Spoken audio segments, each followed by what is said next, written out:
Now with me in studio today is an expert on fisheries management, Dr. Christopher Zimmermann from the Institute of Baltic Sea Fisheries in Rostock. Dr. Zimmermann, thank you very much for joining us here in Deutsche Welle. My first question to you is, do you actually eat fish yourself? Quite a lot. You do. In terms of eating fish and what fish is okay to eat, in terms of preserving fish biodiversity, what would you recommend? Well, there's no general answer to this. Consumers or retailers should look at the status of the fish stock and the way this fish stock is harvested.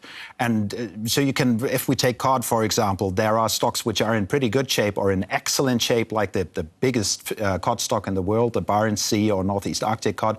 And there are other stocks further to the south, the North Sea cod or the Irish Sea cod, which are in pretty poor shape. So they sort of need a rest to recover. Right, because for a long time, I remember when I was growing up in Ireland, it was always a story that cod was becoming extinct and we shouldn't eat it. How long does it take fish supplies to boost back up again after they've gone down? That actually varies quite a lot, and it's very much depending on the measures taken to make this stock recover. So if you reduce the fishery appropriately, then it might take up to 25 years. So the Barents Sea cod is an example. It was overfished for 25 years with virtually no fishing going on. And the Baltic Sea, Eastern Baltic Sea cod, for example, only took 6 years to recover fully. OK, so it depends from area to area. Definitely. What kind of research does your own institute do? Well, we are the ones responsible for the monitoring of, in this case, Baltic Sea commercially exploited fish stocks. OK. Do you yourself go out to sea? Yes, rarely now, but I have been going out to sea quite often in the past. OK. Our report looks at how fishing can be made more sustainable with these new nets and these big meshes. Do you think that's a good idea?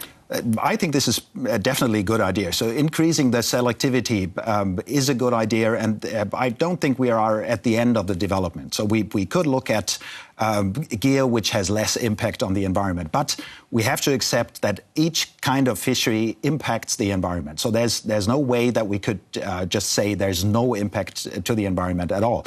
But that's what we have to accept if we want to eat marine wild fish. OK. It's not particularly new, this approach to fishing, is it? This specific approach is not really new, but there was a problem in implementing it in the fishery. And actually, the increased fuel prices did had some positive influence on the adaptation of these new technologies. OK. So it's a kind of win-win situation. They have reduced the fuel prices and also the drag isn't as bad. Now, what other technologies do you suggest that could help fishing and in a more ecological way? Again, you have to look at each individual fish stock and each individual area, and you should always try to reduce the impact on the ecosystem as much as possible. But there's, again, no general answer to that question. OK, well, Dr. Zimmermann, thank you very much for joining us here in studio.